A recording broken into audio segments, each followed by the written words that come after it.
Salam ekspor.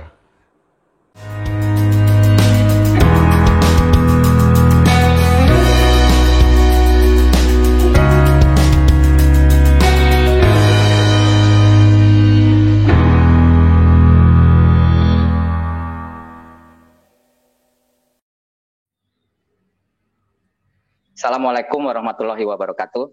Waalaikumsalam. Salam ekspor. Selamat pagi kerabat desa. Salam sejahtera, salam sehat bagi kita semua. Pagi ini kita bertemu lagi di acara Export Talk, sebuah acara talk show, bincang santai, belajar bersama mengenai ekspor produk Indonesia. Nah, acara ini rutin tiap hari Sabtu jam 9 sampai dengan 10 pagi, di mana kita akan menghadirkan expert di bidang ekspor dari berbagai kalangan, baik dalam maupun luar negeri. Mungkin perkenalkan lagi ke saya selaku hostnya, saya Agung Harisyawan.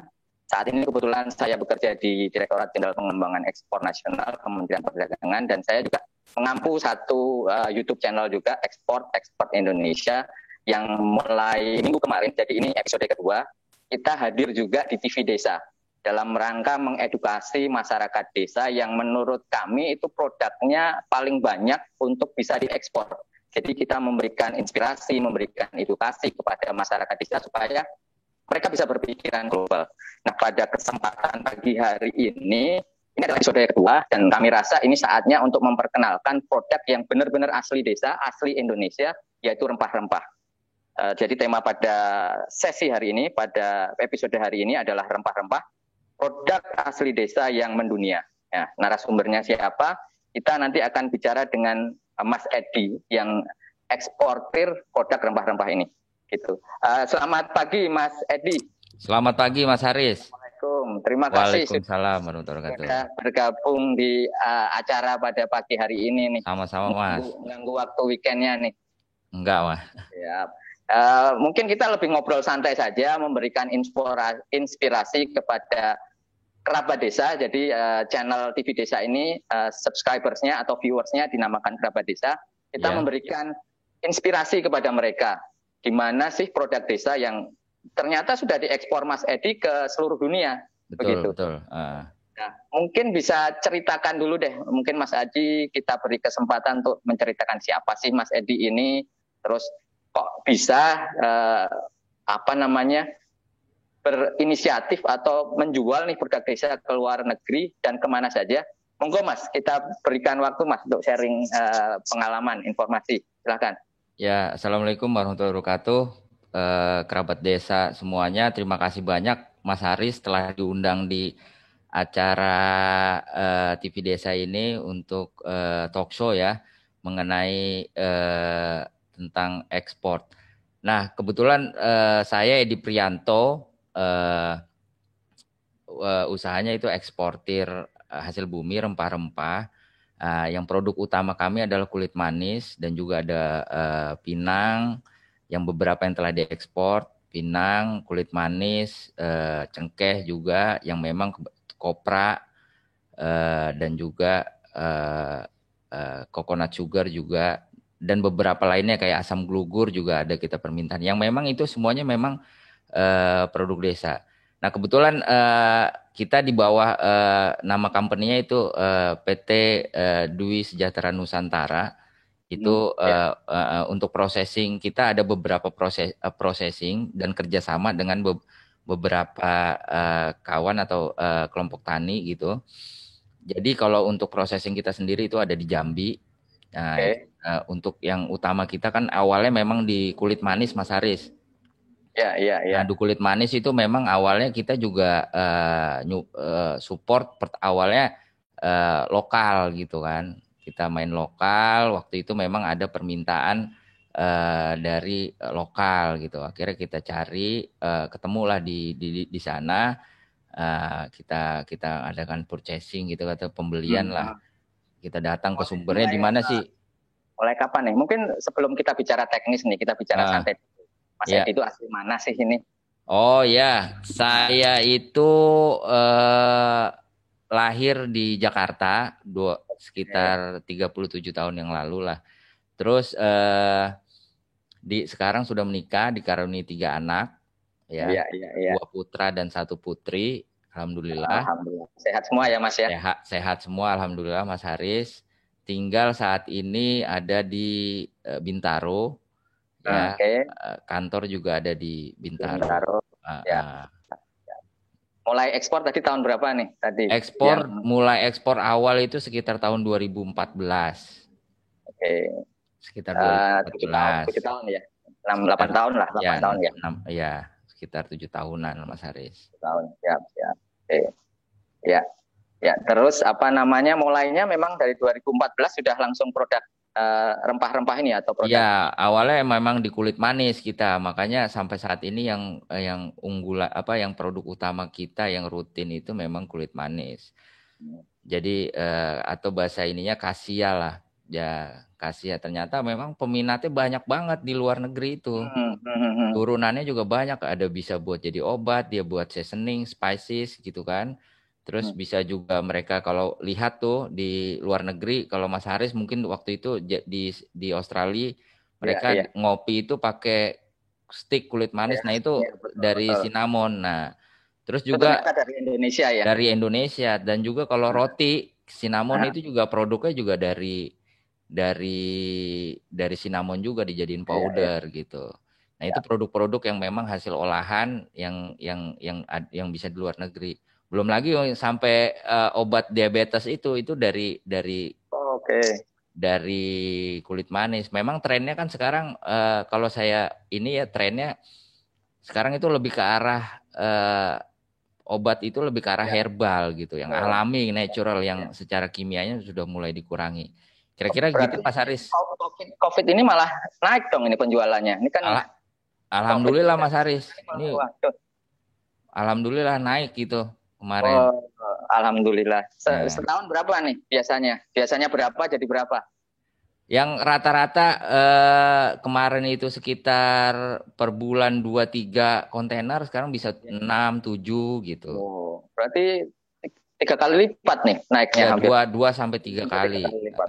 Luar biasa. Nah, ini yang kita ingin memberikan inspirasi ke kerabat desa. Ternyata COVID ini yang banyak orang yang merasa akhirnya memang terkendala ya, kita terdampak. Tapi ada sektor-sektor tertentu yang malah luar biasa naiknya gitu, Mas Edi. Yeah. Mungkin untuk memberikan gambaran nih, ada foto atau mungkin contoh produknya supaya kerabat desa yang mungkin belum tahu nih gambarannya bisa melihat nih, Mas Edi. Boleh, saya coba share screen ya. Share screen ya, silahkan. Saya coba share screen.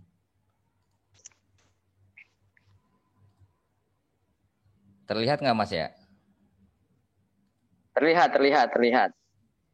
Nah, ini produk-produk kita nih. Ini produk-produk kita. Di sini ada kulit manis, kita ada stick, terus ada brokennya juga, dan juga ada powder. Nah, saat ini kita juga lagi mencoba yang pinang ini Mas. Ini kita dari 2017. Kelihatannya belum keluar di screen deh. Belum ya? Belum keluar ya? Bisa dihitung nggak nih biar kelihatan di screen? Belum kelihatan ya? Saya masih melihat Mas Edi nih. Bentar kita coba dulu.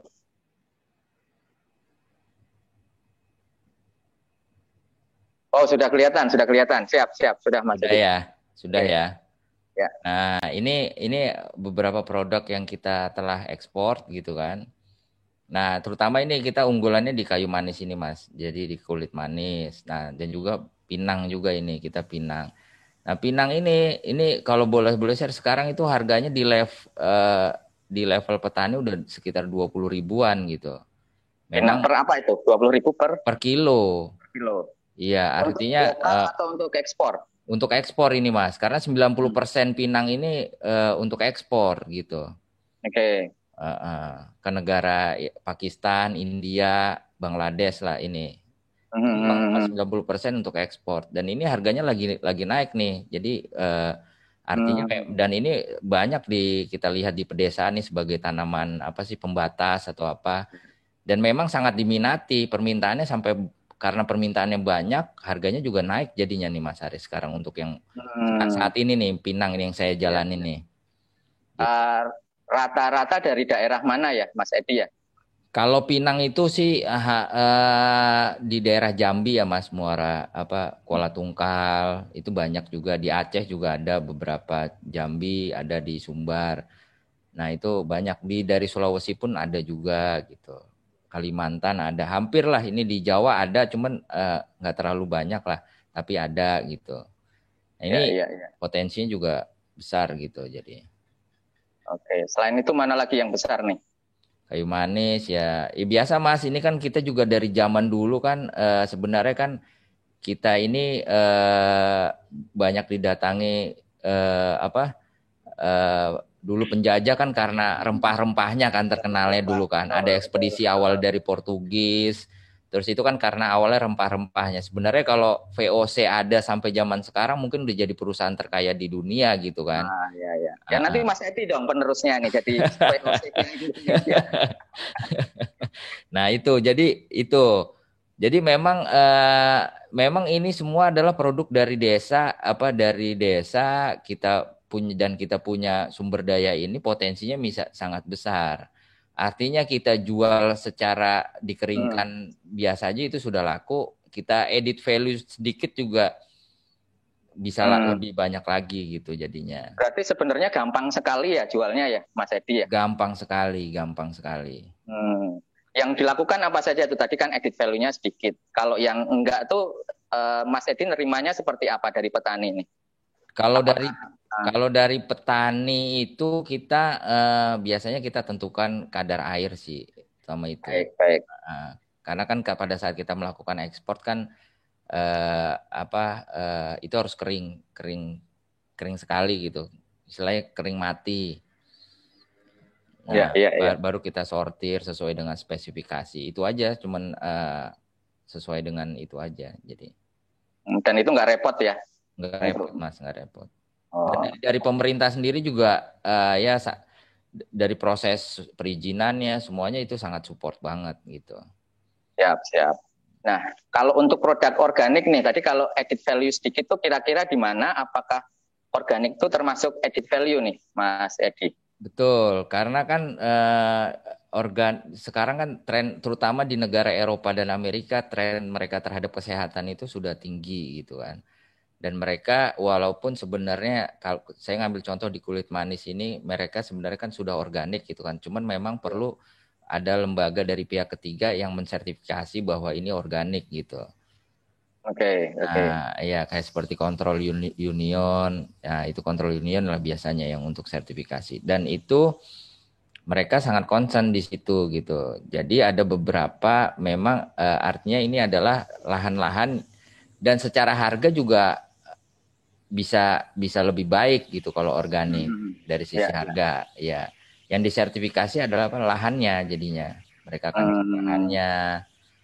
Nah, terus Kalau nanti sebagian besar pengalaman Mas Edi di Indonesia tuh banyakkan yang mana organik sama non organik? Berapa persen nih kira-kira ba- persentasenya? banyaknya non organik. Non organik ya masih ya. Tapi Masih banyak non. persentasenya berapa tuh? Saya Yang kurang tahu organik pasti, tapi belum masih banyak kecil. lah, yang organik masih kecil banget. Ya. Kalau diperbandingkan nih biar memberikan gambaran kepada kerabat desa. Dari yang non organik kita buat ke organik, contohnya produk apa, harganya jadi berapa, Mas Edi? Nah itu misalnya nih di kulit manis sendiri, itu misalnya itu selisihnya bisa 30% lebih. Oke. Ya sekitar 34 sampai 50%, 30-an% lah. Sampai Hmm. 40% ini ya lebihnya gitu. Kalau disertifikasi organik.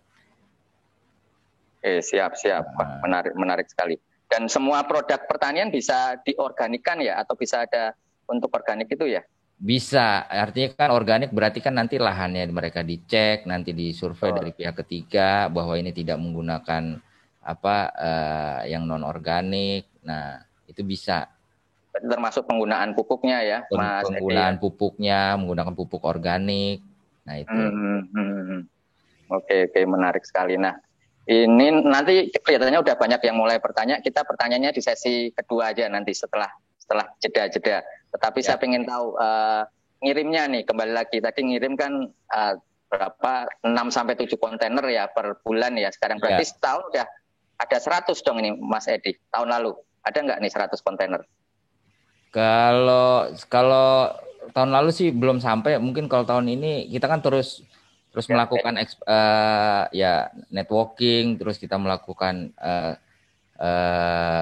marketing juga gitu. Kita dengan para ITPC dan atas perdagangan kita lakukan juga kan. ya. Nah, itu terus bertambah. Artinya dari market yang sudah ada kita tetap maintain, terus dari itu nyari peluang-peluang baru. Tentunya kan artinya pada saat kita meningkatkan volume itu kan artinya dari segi supply, dari sisi dana juga semuanya kan harus beriringan gitu, Mas Haris. Betul, betul, betul, betul. Ya. Pemerintah siap support lah. Tadi kalau terkait dana, nanti kita bisa coba carikan fasilitasi Siap, dan juga siap, Mas Haris. ada dan ITPC perwakilan kita di luar negeri bisa support di situ, fully support. Termasuk yang utamanya menurut kami kan pasar mungkin sudah ready, tetapi yang di dalam negeri ini produknya juga harus siap juga kan, Mas Edi. Betul. Kenapa kita ada di sini ini juga untuk memberikan edukasi hal tersebut jadinya. Betul, ya. Kalau saya sih ngelihatnya gini Mas, jadi market ya namanya ini secara manajemen kan marketnya ada, supply-nya juga ada, harus mendukung. Kalau marketnya makin besar ya supply-nya juga harus diimbangi dan juga dari sisi finansialnya juga kan artinya. Nah itu. Nah dari tadi tahun lalu itu yang paling besar ngirim kemana negaranya, Mas Edi? Kita sebenarnya kita cenderungnya kita nyarinya sekitar ASEAN dulu Mas Haris. Kalau saya, kenapa dari sisi sebenarnya dari Eropa dan Amerika itu juga banyak. Cuman mereka lebih pertama dari sisi transit time-nya, terus mereka negara maju ya lebih banyak persyaratannya lah. Terus kita juga dari sisi cash flow jadinya. Kan misalnya sekarang itu ke Amerika itu kalau itu transit time-nya sekitar 45 hari. Ya, rata-rata pembeli itu mereka melunasinya sampai sana 45 hari. Artinya dari sisi cash flow juga kan terlalu lama gitu. Makanya kita concernnya yaudah kita di daerah ASEAN atau Asia Selatan dulu itu kita optimalkan dulu. Ternyata juga marketnya masih besar. Ke Thailand itu cuma 5 hari Mas. Pada saat kita udah staffing, dapat kopi dokumen, udah nih, udah selesai nih bisa cek, udah mereka bayar. Artinya udah bisa buat belanja lagi gitu. Jadi menarik nih yang Thailand nih Mas. Di Thailand itu kan ASEAN ya, dekat kita juga ya. Mereka punya rempah-rempah nggak sih?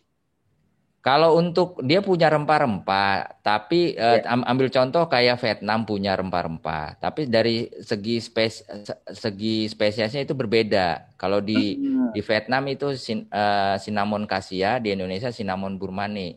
Saya sudah bandingkan dari segi tes kita lebih pedas, lebih manis. Jadi lebih lah karena mungkin daerahnya juga tanahnya kan berbeda gitu kan.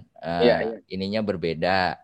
Jadi kita lebih unggul, artinya punya market sendiri gitu. Tapi memang karena mereka di sana suplainya agak banyak, jadi mereka harganya itu lebih murah. Ya? Iya, makanya banyak dilakukan di Vietnam itu mereka blending Mas Haris untuk lada sendiri nih. Sekarang permintaan dengan kita di blending sama mereka.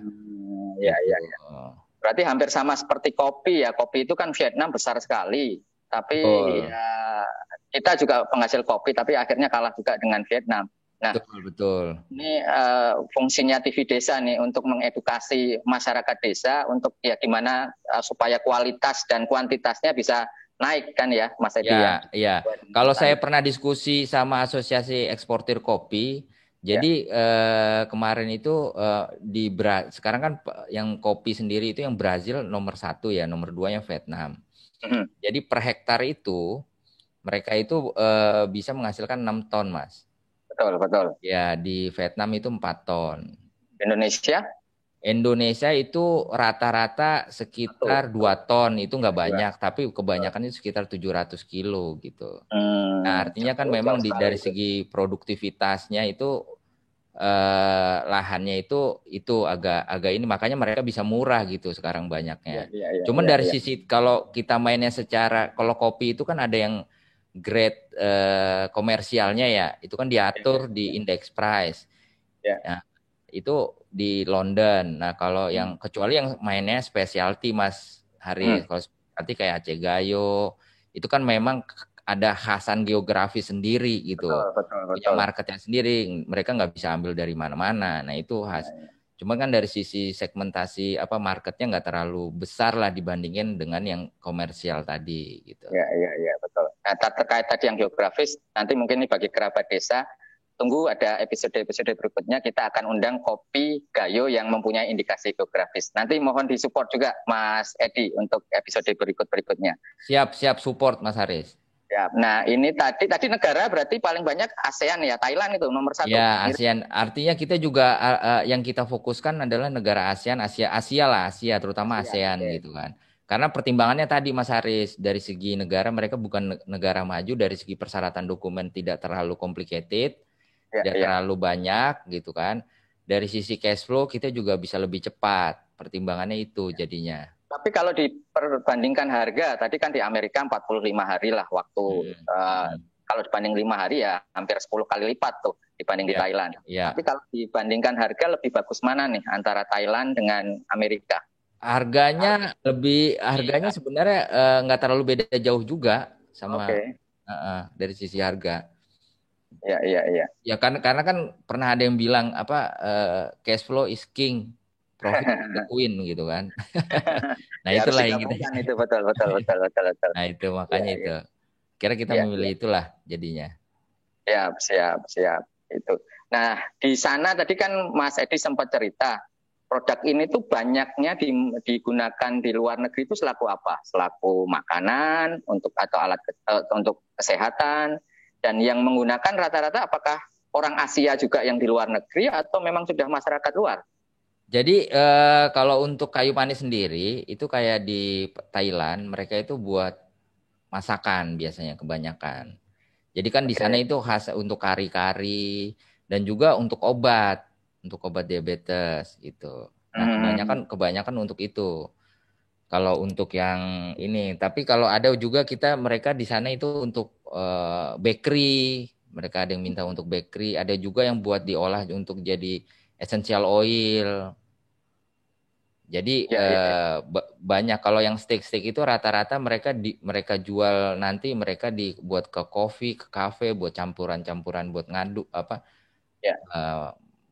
jadi bentuknya nanti di sana akan diolah lagi ya, Mas Edi ya? Jadi kalau yang steak itu tergantung peruntukannya nih. Kalau steak mereka untuk ngaduk, minum kopi, minum teh gitu kan, untuk masak bisa. Tapi kalau yang powder itu biasanya nanti mereka buat bakery atau buat apa gitu, nanti bisa buat ini gitu. Ada contoh kemasan nggak Mas Edi? Kira-kira di luar negeri itu seperti apa gitu? Fotonya atau mungkin produknya bisa diperlihatkan langsung ke kerabat desa nih. Untuk yang mana? Kemasan? Yang tadi kemasan kalau yang dijual di sana apakah bentuknya itu udah di karung atau udah packing kecil-kecil atau bagaimana? Packing kecil-kecil. Jadi kayak mereka udah di packing kecil-kecil, kayak di Carrefour itu ada juga tuh Mas Haris. Ada. Carrefour. Nah itu kan mereka ada yang bumbu itu sama begitu mereka packing. Kadang-kadang ada yang buat seperti itu gitu. Nah itu packagingnya berarti kita menyesuaikan standar di luar negeri ya, berarti ya? Iya, packagingnya ada. Jadi kita ada yang memang kirimnya bulk gitu, dalam mereka packingan per kardus 25 kilo. Ada yang memang mereka minta diplastikin sekilo gitu. Dan mereka biasanya yang ngolah lagi tuh, mereka tinggal packaging aja. Ada juga seperti itu. Ataupun mereka diolah lagi, jadinya ini sebagai raw material jadinya. Kebanyakan sih untuk raw material mereka olah lagi. Ya menarik sekali nih. Nah kalau yang ke Vietnam itu rata-rata mereka di blending lagi sih Mas, setahu saya, dan mereka ekspor lagi, mereka blending dengan produk dia, terus mereka diekspor lagi gitu. Artinya dari sisi harga dia bisa reduce karena di blending sama dia, dari sisi taste, nggak terlalu beda jauh jadinya. Jadi mereka begitu. Berarti punya trik sendiri nih si Vietnam untuk bisa menyesuaikan di kita. Ini kelihatannya sudah mulai banyak yang bertanya. Kita buka satu dulu sebelum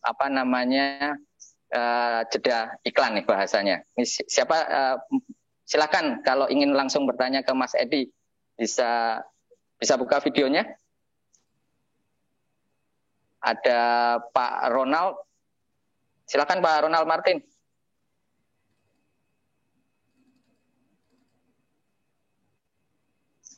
Ada yang bisa ditanyakan ke Mas Edi, Pak Ronald? Halo. Halo.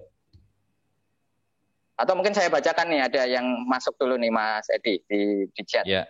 Ini dari Pak Suryo Koco. Beliau bertanya, nah nih kalau petani atau masyarakat desa penghasil akan berhubungan atau berdagang langsung dengan Mas Edi, apakah ada ketentuan khusus? Nah ini mungkin tadi pertanyaan saya sebelum sesi dimulai, ini kira-kira bisa mendapatkan supplier lain enggak sih ini Mas Edi dari kerabat desa nih? Monggo Mas Edi bisa dijawab. Kalau untuk itu sih bisa, jadi tergantung di mana nih Mas Haris. Jadi kan kita kan lokasinya juga ada di Jambi ya, Jambi. Terus kita juga ada beberapa rekanan juga di daerah. Itu nggak semuanya sih. Nah tergantung nih. Jadi kalaupun memang ada di situ ya mungkin bisa langsung. Tapi kan kalau kalau nggak ini berarti agak jauh tuh nanti kerepotannya di transportasinya jadinya kan. Ini Betul, tuh betul. agak sulit. Paling daerah-daerah yang kita ada lokasinya aja jadinya gitu. Berarti yang utamanya di Jambi Jambi ya, ya, Mas? di Berarti Jambi. ya. Ya, betul. Untuk Jambi produknya apa yang Jambi bisa? kayu manis, pinang di sana. Oke. Nanti berarti kalau nanti bisa menghubungi Mas Edi juga ya untuk Ya, ini ya. ya. Nanti bisa ditulis di chat nih oleh Mas Edi. Ini Pak Ronald sudah join? Ini mau langsung bertanya nih dari salah satu kerabat desa kita. Silakan Pak Ronald. Masih mute Pak? Masih mute?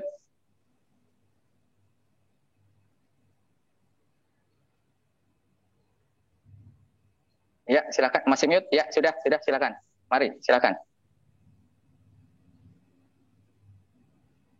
Masih belum kedengaran ya? Maaf Pak Ronald, masih tidak terdengar. Atau bisa tulis di chat dulu aja, Pak Ronald. Mic-nya kelihatannya ada trouble. Kita ada pertanyaan lain dulu, Mas Edi. Satu lagi nih, sebelum kita ke jeda iklan. Nah, ini ada dari Pak Rahmat Gusti. Beliau bertanya, saya orang awam dan belum pernah ekspor. Apakah ada syarat jumlah minimum untuk bisa ekspor? Kemudian bagaimana mencari buyer luar negeri dan dokumen apa yang dipersiapkan? Terima kasih.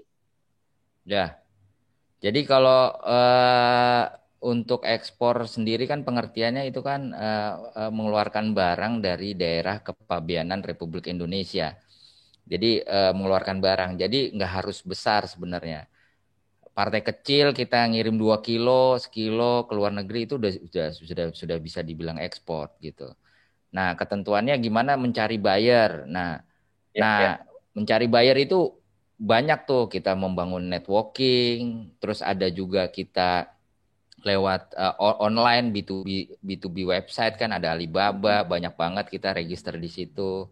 Terus kita dengan cara googling untuk produk kita, customer di luar negerinya siapa aja atau negara yang kita tuju, kita googling, baru kita direct selling, kita tanya gitu kan, kita kirim email, kalau ada teleponnya bisa kita telepon atau kita kirim WhatsApp, bisa, ataupun memanfaatkan networking tadi para ITPC di luar negeri atas perdagangan itu kita jalin networking juga untuk mencari. Jadi banyak caranya gitu. Salah satunya dengan mengikuti kegiatan seperti ini ya tentunya. Kegiatan seperti ini gitu, nanti juga banyak ilmu, banyak sharing-sharing gitu kan. Nah itu tadi itu kan fungsinya networking juga jadinya, banyak jadinya kita jalin. Siap. Nah menarik sekali nih. Jadi lebih banyak yang banyak bertanya. Tapi ini ada jeda iklan dulu Mas Edi, kerabat desa sekalian. Kita tunggu, jangan kemana-mana. Siap kembali lagi di channel desa. Silakan. Salam ekspor. Nah, kita kembali lagi di sesi kita ngobrol santai, berbincang-bincang mengenai rempah-rempah. Nah, tadi sudah ada beberapa yang bertanya, Mas Edi, terima kasih jawabannya, menginspirasi kerabat desa semua. Ini ada beberapa yang akan bertanya langsung nih, Pak Ronald ya. Silakan Pak Ronald kalau ingin bertanya. Silakan. Salam kenal Pak Edi. Salam kenal Pak Ronald. Kita sampaikan Pak dari Edi, mana Pak Ronald? Saya dari Siau, itu ujung Sulawesi Utara. Oke. Kami di sini punya produk yang terkenal, yaitu pala. Betul Pak. Nutmeg Pak. Iya. Pertanyaannya apakah Pak Edi juga punya relasi untuk produk nutmeg, dan apakah Pak Edi juga main di situ, ataukah Pak Edi punya jejaring yang bisa kita join begitu? Ya, kalau untuk pala sendiri emang permintaannya kan juga banyak Pak di luar negeri. Ya. Kalau saya sih agak kurang kalau di pala, karena memang dari sisi source-nya mungkin nanti bisa itu juga tuh.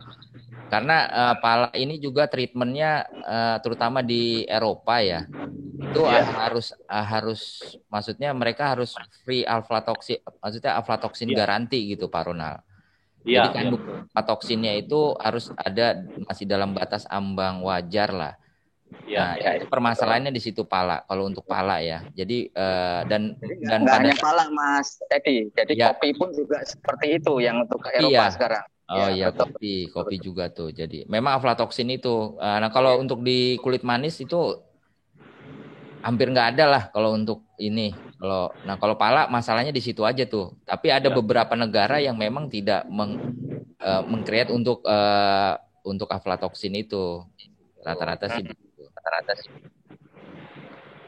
Tapi permintaannya banyak banget itu Pak Ronald untuk pala. Masih ada. Ya memang kalau sudah pernah ekspor atau bagaimana nih Pak Ronald untuk ekspornya? Belum Pak. Atau produksi? Memang kita kepinginnya ke sana. Cuma memang kita belum mendapatkan buyer yang betul-betul bisa kita kerjasama begitu. Oh, Pak Ronald sendiri selama ini di dalam negeri ya? Kan kita cuma main di lokalan aja sih Pak. Produk kita ini kan sudah terstandar dengan IG juga kan Pak untuk pala. Iya, sudah termasuk salah satu produk indikasi geografis, dan pemerintah Pemda juga sangat support sekali. Cuman memang kita belum mendapatkan calon buyer yang betul-betul bisa concern untuk khusus untuk pala Siau. Gitu. Yeah. Sebab pala yang beredar di pasaran itu kan pala yang sudah bukan lagi pure dari Siau, tapi sudah dari mana-mana juga. Nah, biasanya arahnya nanti kalau mau selling begitu pure memang pala Siau. Iya. Ya. Kalau nggak salah disupport dengan Rice Plus juga ya Pak Ronald ya? Iya. Saya dikasih ini dari Bu Nurmala. Ya, siap, nanti kami support juga dari Ditjen Pen. Jadi sebagai informasi juga. Ya, makanya luar biasa ini, kita disupport luar biasa dari Rice. Sama mungkin kementerian banyak sekali memberikan masukan, support. Ya, mudah-mudahan ke depan bisa dapatkan pembeli yang betul-betul bisa kita kerjasama begitu. Supaya kita bisa mengembangkan pala ini. Ya, sebenarnya itu tinggal di ini aja Pak Ronald, permintaannya itu banyak sekali. Pala tinggal dicari lah. Mungkin bisa kontak beberapa ITPC yang di Eropa tuh banyak Pak Ronald. Oh, itu ya. Iya. Nah, ntar untuk gimana cara ekspornya nanti bisa belajar lah di PPEI itu ada ininya tuh di Kementerian Perdagangan. Kemarin saya juga terima undangan-undangan untuk perjalanan ekspor begitu sih. Iya. Banyak sekali yang ada di grupnya yang untuk komoditi itu. Iya. Mereka sering sekali membuat kegiatan begitu. Intinya tetap semangat Pak Ronald. Jadi dengan yang kita lakukan seperti ini, networking seperti ini, nambah ilmu, nambah pengetahuan. Yang paling utama tuh nambah networking, nambah saudara, nambah teman. Gitu. Iya. Tapi pasarnya banyak itu Pak Ronald. Saya berani jamin itu Pak Ronald. Pasarnya banyak kalau untuk pala. Nah, ini makanya ini sedikit informasi ini terkait ini kenapa saya sampaikan ada Rice Plus IG. Jadi IG itu indikasi geografis yang didorong oleh pemerintah Indonesia supaya suatu daerah itu mendapatkan kepastian. Jadi produk itu tadi kalau disampaikan Pak Ronald, pala ya memang dari situ saja. Itu yang sedang kita dorong, dan kita memang ada support dari pihak Uni Eropa untuk mendorong produk tersebut. Salah satunya produk pala, tadi saya sampaikan juga ada kopi, ada juga beberapa produk lain. Nah, ini menarik sekali dengan adanya Mas Edi di sini. Mungkin kita bisa mencoba melihat ke depan, kerjasama ke depan dengan pengalaman yang ada Mas Edi. Tadi Mas Edi juga sampaikan, ini produknya banyak kok gitu loh. Nah, gimana caranya? Mungkin nanti kita coba konekkan dengan pihak EU, Rice Plus, supaya bisa membantu lebih lanjut pihak-pihak petani ini supaya bisa go global, Mas Edi. Begitu. Siap ya kalau gitu ya, Mas Edi ya? Siap, Mas Haris. Siap. Ya. Oke. Ya, makasih Pak Ronald atas informasinya. Tetap semangat, Pak Ronald. Ada lagi? Bapak dan Ibu? Saya coba lihat di kolom chat. Nah, ini ada dari Bu Nurmala, Rice Plus Indonesia. Nah, beliau ini yang support IG di Indonesia. Ada yang ingin disampaikan, Bu Nurmala? Halo, selamat pagi Bapak Ibu, selamat siang yang di Indonesia Timur. Perkenalkan nama saya Nurmala Martin. Saya salah satu konsultan dari program kerjasama EU Indonesia. Nama saya Nurmala Martin. Program kami namanya Rice Plus Indonesia, tadi sudah disebutkan oleh Pak Haris. Dan kami mendukung produk Indonesia yang bersertifikasi indikasi geografis. Jadi termasuk tadi dari Pak Ronald, yaitu pala siau dari Sulawesi. Itu kami berusaha mencoba mendukung beliau bagaimana supaya caranya produknya bisa sampai ke luar negeri. Dan selain pala siau ada juga kopi Arabica Gayo, lada Luwu Timur, kelinci Jambi ya, kayu manis kelinci. Dan ini semuanya penamaannya harus tepat, harus benar, karena kalau salah namanya dia tidak bisa diproteksi indikasi geografisnya. Saya kira untuk pemahaman terkait indikasi geografis ini nggak bisa dijelaskan dalam 2-3 menit ini kayaknya. Tapi saya bisa kasih contoh kayak champagne, minuman champagne. Itu minumannya minuman anggur. Anggurnya yang sudah terproteksi di Prancis, di provinsi tertentu, daerah tertentu dengan nama champagne. Sedangkan kalau minuman sparkling wine atau anggur sparkling dari negara lain atau daerah lain tidak boleh menggunakan kata champagne tadi. Jadi sama halnya dengan di Indonesia, konsep ini sudah dikenal sejak 2001, itu melalui undang-undang merek dan indikasi geografis. Awalnya undang-undang merek, terus kemudian menjadi digabung ke indikasi geografis. Jadi indikasi geografis ini merupakan salah satu kekayaan intelektual.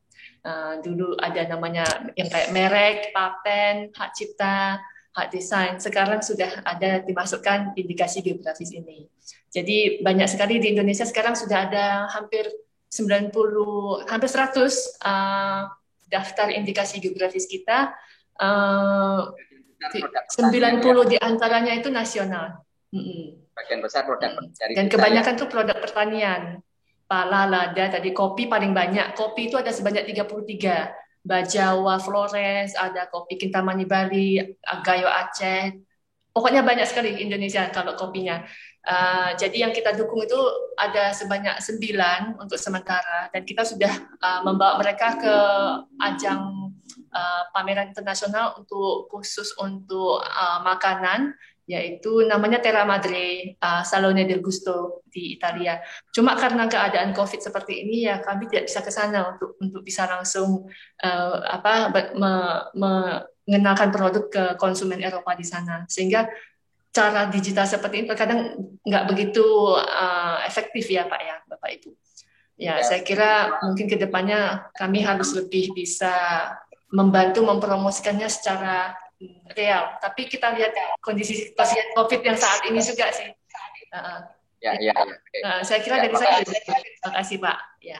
Jadi Mas Edi, Bu Nurmala ini dari Rice Plus, jadi program bantuan dari Uni Eropa ke Indonesia. Nah tadi disampaikan juga produk-produknya kan yang tersertifikasi indikasi geografis itu bagian besar produk dari desa, produk pertanian.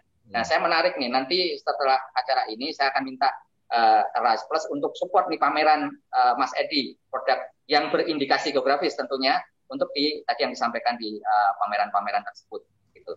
Ya, luar biasa sekali ini sesi pada Sabtu pagi hari ini. Mungkin tadi terkait pameran juga nih Mas Edi, mungkin bisa disampaikan apa sih yang dilakukan perusahaannya Mas Edi di pameran ini, dan yang pameran sekarang virtual ini kira-kira masih menarik atau tidak nih untuk pameran gitu. Jadi sebenarnya kalau apa yang halo, share screen ya?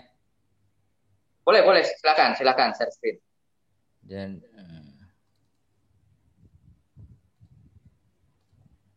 nah, ini kan kalau kita bisa lihat nih, jadi potensinya masih sangat besar nih untuk sektor pertanian nih, kopi, rempah-rempah, dan buah-buahan gitu. Ini kan semuanya produk desa nih, produk yang memang ada di pedesaan.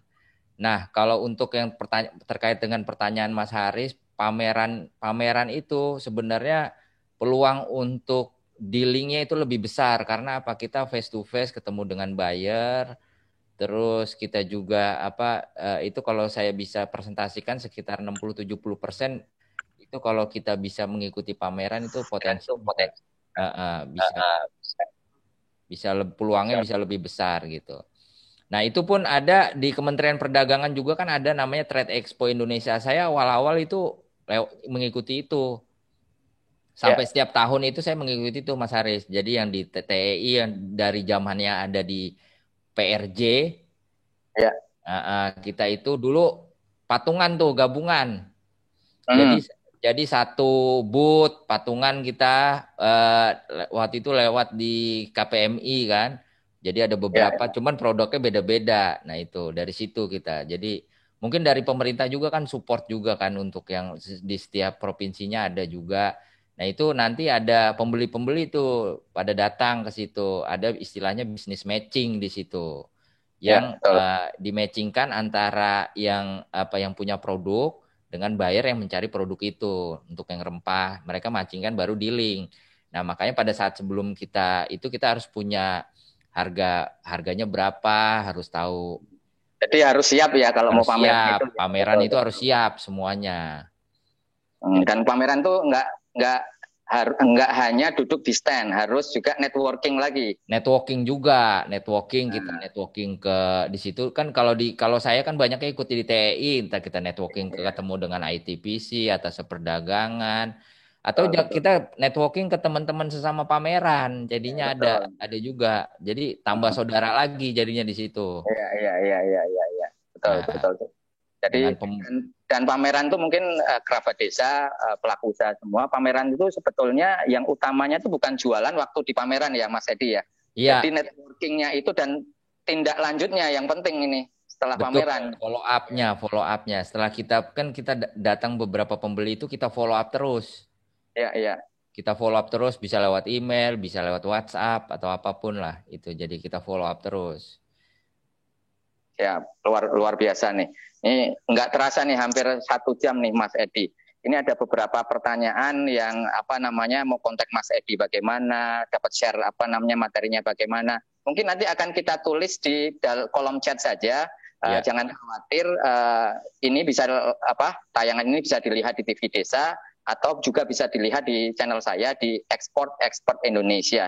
Jadi silahkan saja bisa dilihat di situ. Ada pertanyaan di kolom chatnya bisa langsung dituliskan, nanti akan kita jawab secara langsung. Nah, mungkin nih Mas Edi, kita tinggal 10 menit, sekitar 10 menit.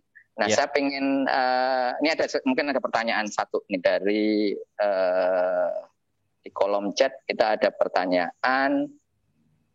Nih, bagaimana pemerintah desa mendorong produk pertanian atau perkebunan lewat program-program yang strategis di desa melalui BUMDes. Ini kelihatannya pertanyaan dari YouTube, Mas Edi. Mungkin sedikit saya bisa menjawab ya, atau bukan menjawab ya, menginformasikan bahwa pemerintah itu memang mendorong produk-produk pertanian salah satunya untuk ekspor. Dan disampaikan juga bahwa prioritas Kementerian Perdagangan saat ini dengan adanya Mendak yang baru, Pak Muhammad Lutfi, Presiden arahannya hanya 3, utamanya hanya 3, yaitu yang pertama stabilisasi harga. Jadi itu kenapa dalam negeri kita diminta ya harga jangan terlalu mahal, jangan terlalu murah, itu jadi kewajiban pemerintah untuk menjaga harga. Yang kedua adalah mendorong UKM atau mungkin juga masyarakat desa, kerabat desa ini untuk go global. Jadi gimana produk-produk Indonesia bisa keluar negeri, karena kan seperti kita ketahui bersama sekarang zamannya udah perdagangan yang ya mau nggak mau kita akan antara kita menyerang keluar, menjual keluar, atau produk mereka yang masuk ke Indonesia. Nah, kita mendorong supaya produk Indonesia bisa go global. Dan yang terakhir, yang tadi saya juga menarik, untuk kita menjualnya tidak ke pasar-pasar tradisional saja, tidak ke Eropa saja, ke Amerika saja, tetapi produk-produk ke negara-negara non-tradisional. Jadi kita berterima kasih nih kepada Mas Edi tadi disampaikan juga ngirim ke Iran. Nah ini luar biasa sekali nih, Iran yang negaranya bayangan kita di sana ngirim aja mungkin takutnya ketembak tuh di situ, ternyata produk kita bisa sampai ke sana, begitu Mas Edi. Nah mungkin ini terakhir nih tips dan triksnya dari Mas Edi untuk kerabat desa bagaimana nih? Pertama kalau untuk mungkin saya ada slide terakhir ya untuk ini mungkin nih ini foto-foto saya dengan beberapa customer, ada yang di luar negeri dan juga ada di dalam negeri. Artinya kita melakukan terus pada saat mereka inspeksi juga datang pada saat mau lihat, biasanya di awal-awal nih. Di awal-awal sebelum setelah itu kita bisa timbul trust. Habis itu udah bisa rutin gitu. Nah, artinya kalaupun ini mungkin ke teman-teman, kalau untuk mau menjadi eksportir tentunya adalah mempunyai jiwa pantang menyerah. Jadinya pada ikut pameran, terus kita follow up semua barangnya tentunya udah ada dulu ya, barangnya udah ada sesuai dengan standar. Karena semua barang yang kita ekspor itu memang produk pertanian dan desa gitu kebanyakan. Nah itu tinggal istilahnya tinggal di-match-kan dengan permintaan dari customer, dari pembeli aja di luar negeri. Nah, artinya juga produknya baik. Terus pada saat itu kita melakukan market research. Market research itu tadi kita bisa lewat tadi B2B. Banyak lah ini. Ini sebenarnya bisa diajarin di PPI itu banyak juga gimana cara mencari pembeli. Itu ada lagi tuh. Yang mau saya di sini adalah terus dengan adanya agenda seperti kayak programnya TV Desa ini dan Mas Haris ini juga kan menjalin networking gitu kan. Informasi semuanya bagaimana. Nah, seperti itu sih. Artinya produk kita juga yang sudah ada itu sudah baik, tinggal dikemas dengan baik, dengan spesifikasi sesuai dengan kebutuhan buyer. Nah, kalau untuk menjadi eksportir tentunya juga tinggal nambahin sedikit aja sih, nanti gimana cari market, gimana prosedurnya. Itu mudah kok, itu semua gampang gitu. Ya, jadi intinya pertama semangat ya Mas Edi ya. Semangat, tentunya semangat. Semangat, networking, ikhtiar dan usaha tentunya harus kita kombinasikan. Iya. Betul. Luar biasa sekali nih Mas Edi.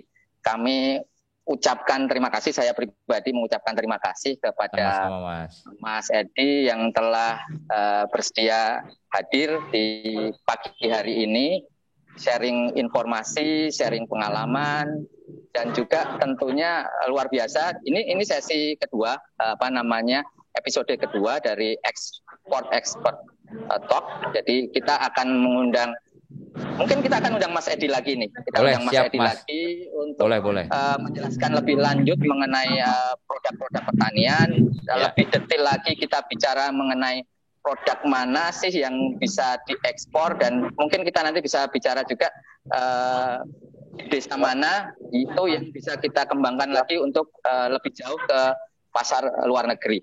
Luar biasa sekali Mas Edi. Dan untuk kerabat desa, seperti tadi banyak pertanyaan juga bertanya mengenai bagaimana kontak Mas Edi ini barusan ada chat masuk WA grupnya, ada nggak nih untuk berdiskusi.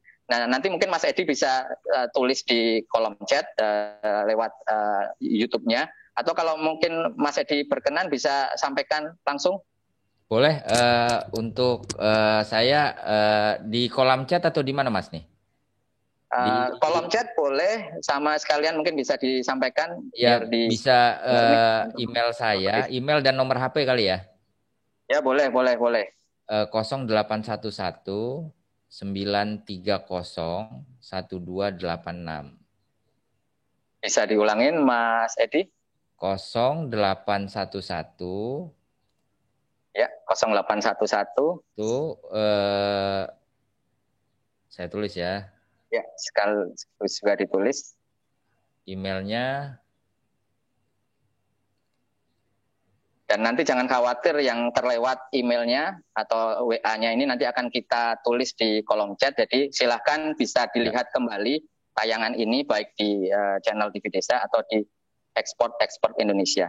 Jadi berkenan ya Mas Edi ya, bisa dikontak ya untuk diskusi lebih lanjut ya. Boleh, cuman mungkin kalau saya nggak reply mungkin lagi sibuk atau apa.